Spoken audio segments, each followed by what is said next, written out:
Hey everybody, Pro Trader Mike, Monday morning, 11 o'clock. We're done in the MOJO Day Trading room at 10 o'clock. In 1/2 an hour, everybody hit their goals and made their money for the day. You know, the average American an hour makes $20 an hour. The average person in the MOJO Day Trading room in 1/2 an hour has made this much money trading, and we're done for the day. We do this, there's 20 days a month to trade. We're usually done 18 out of the 20 days by 10 o'clock, 10:30 in the first half hour or so, making the first 7 or 8 trades right on the money, okay? And everybody's just like sick. Excellent, bro. Beautiful. From $1,300 to $338 in 2 seconds, they got burned, okay? Everybody's jumping in on gold. Blah, blah, blah, blah, blah, blah, blah. We're done. 10 o'clock. 2 times the money right there. Accurate. $300 in 1/2 hour. $321 1/2 hour. Terry, $375 at 10 o'clock. AJ, $225. Wasso, fast money in the first day here. Real money, $400. Cool, $210. Alan, $2,300. That's $4 grand an hour. $1,600, $3 grand an hour. Nice job, Hector. Nice job, Hammer. Job, Colin. Great job, Wasso. Great job, Pete. $1,200 in 1/2 hour. Okay? This is work? Yeah, that's what we do for work. Okay?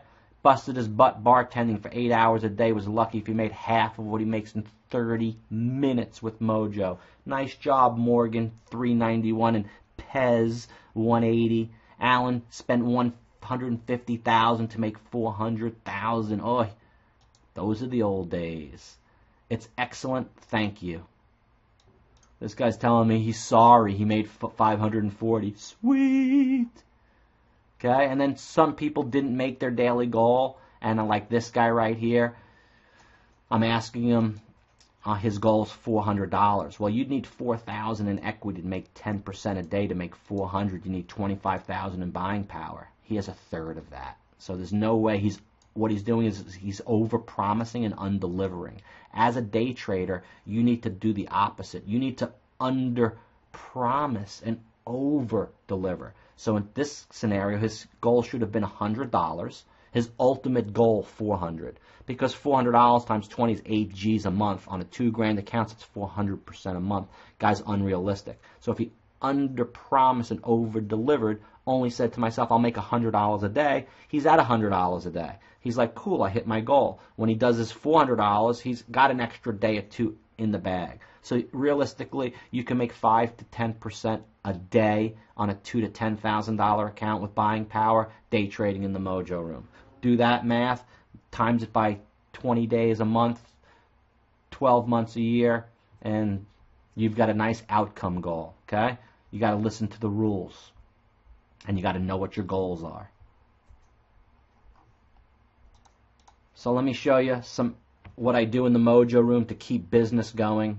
Okay, there was a trader that when I did the daily poll, he said he did not hit his goal, and his goal was $500 for the day, and he did $480, and he wanted to ruin the poll by showing a negative situation in there, new to the room, and he's gone. Instead of being on probation for the week, I kicked him out of the room. We don't need people like that in the room on the Mojo Day Trading team. Exactly. Yes, I'd be happy with $20 shy of my goal. Very douchey. Exactly. He should have kept on trading for 20. Whatever. So come be disruptive in the room. Show negativity in the room. Don't have thick skin. Look, develop some thicker skin. You can't take it. You don't like the way that I run the room. You think I'm abrasive and aggressive. Well, yes, I am. You have to be that way in order to be a winner. I do that on the golf course, and I'm a scratch golfer. I do that in the casino, and I win and I crush in the casinos, okay? And right here in the casino, ace queen. And I asked the room, I said, look, I'm going to bet $200. The guy raises me, okay? And here's the scenario that I painted in this move, and I wanted to see what the room would do, okay? And I'm doing a webinar on poker and day trading. And here's how the scenario works. So let's say I have a good ace queen, and the blinds are 200, 400, and I go in and I raise a 200. Okay, let me start here from the base of it right here. So I go 200. He raises me because he has pocket kings, and I got my ace queen, and he raises me 400. Well, here's how I explained it to the room. He lays out 200. I raise 400. He raises 800. Okay, he's in control. If I call his 800, he knows that he's got me beat, and I got a weak hand. I have to show him before the flop that I have the strongest hand. So what I do is called a 2-bet and a 3-bet. It's an aggressive move, but it plays the human nature of the person playing. So if I called his 800, I'd be in for 400. I'd be in for the first bet, and then I'd have to call this. I'd already be in for 1,200. The flop would come. He'd bet 2,200. I'd have to call him. I'd be in for 2,800. So what I do is I raise him 2,200. Now I'm back in control before the flop. If he calls me, I got him beat. If he pushes me all in, I'll fold. I know he has a great hand, and he is not backing down. Majority of the time, 9 out of 10 times, he'll call my 2,200. Now the flop comes. Whatever. Queen, 6, 4. I flop my queen. Doesn't really matter what I flop. He's going to check to me because I'm the raiser, and he's got his pocket kings, and there's an ace, a 3, and a 5 on the board. He might think I have an ace. He might think I have 3 3s or 3 5s, and he checks to me, and I lay out all in.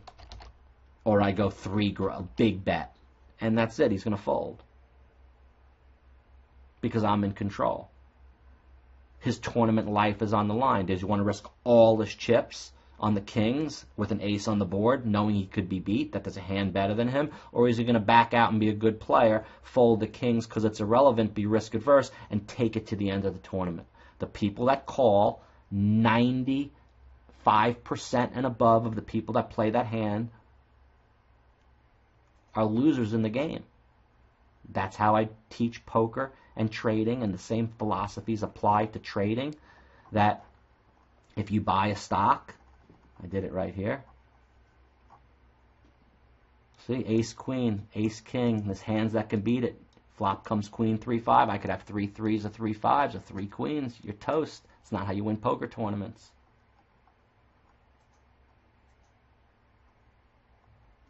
And they say here, I'm so quick and good with the numbers. How do I do that? I ask the room, pro traders, how do I do that? I practice them. Experience, lots of practice. That's right. What I did was, how I practice, look, stock's at 1460, I'm playing it through 15. I know I'm going to have to go 1460, 65, 70, 75, 80, 85, 85, 90, selling in 90, 95, holding the other half through 15 if it goes there, practicing my numbers. Or if it starts out at 85, I'm going to go 80, 85, 90, 95, doubling it through 95 all the way through. I do it all day, every day, because it's an orderly market. Done it too many times to recall. So many times. My analogies today are on fire. Mojo University is going to $14.99. It's cheap. The classes are recorded, so you can come back and watch them when you're not in the class. You want to catch up, refresh. Okay? And that's how it works. That's the chitter chatter that went on in the trade room today. Here's SRPT on the open in 5 minutes that made us all the money right here. Okay, this is pre-market trading. We knew it had a lot of action and a great potential up to 18. Here's the market open right here. We buy this dip on the STO right here. Then we ride this thing up and we sell it up into that top bar. This top bar is 17.15. We buy it into the next bar down here at 16.77 on that STO dump, and then we're selling it back up here into the top right up there at 16.68 and higher. Riding it up and down, up and down. Really did very, very well on that stock today, and that's where everyone made their money.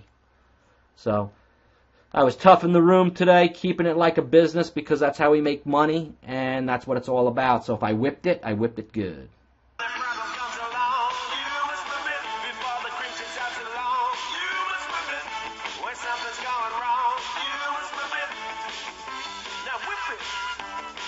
Shape it up, get straight, go forward, move ahead, try to detect it. too late.